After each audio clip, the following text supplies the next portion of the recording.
నమస్కారం. ఇంటర్ ఫలితాల తర్వాత చాలామంది విద్యార్థులు మార్కులు తక్కువ వచ్చాయని లేదా ఫెయిల్ అయ్యామని తీవ్రమైన నిర్ణయాలు తీసుకుంటున్నారు. అలాంటి వారందరికీ నేను ఒకటే చెప్పాలనుకుంటున్నాను. 1. మార్కులు నీ మేధస్సును కొలవలేవు. ఈ రోజు నీ చేతిలో ఉన్న మార్కుల షీట్ కేవలం ఒక కాగితం మాత్రమే. అది నీ వ్యక్తిత్వాన్ని గాని, నీ భవిష్యత్తును గాని నిర్ణయించలేదు. ఎంతో మంది గొప్ప విజేతలు ఒకప్పుడు పరీక్షల్లో ఫెయిల్ అయినవారే. 2. ఓటమి గెలుపుకు పునాది.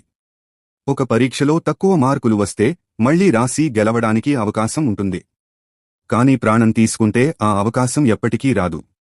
ఓటమి అంటే ఆగిపోవడం కాదు, ఇంకొంచెం కష్టపడి ముందుకు వెళ్లమని అర్థం.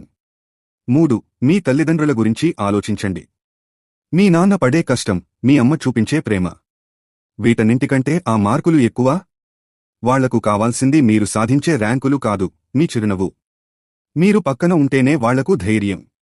4. భయం వద్దు, ధైర్యంగా ఉండు. రిజల్ట్స్ చూసి భయపడకండి. లోకం ఏమనుకుంటుందో అని అస్సలు ఆలోచించకండి. ఈ రోజు కాకపోతే రేపు ఖచ్చితంగా మీరేంటో నిరూపించుకోవచ్చు. జీవితం చాలా పెద్దది, అందులో ఇంటర్ అనేది ఒక చిన్న మెట్టు మాత్రమే. ముగింపు. దయచేసి తప్పుడు నిర్ణయాలు తీసుకోకండి. మీకు ఏదైనా బాధగా ఉంటే మీ స్నేహితులతో లేదా ఇంట్లో వాళ్లతో మాట్లాడండి. ధైర్యంగా నిలబడి పోరాడండి. All the best.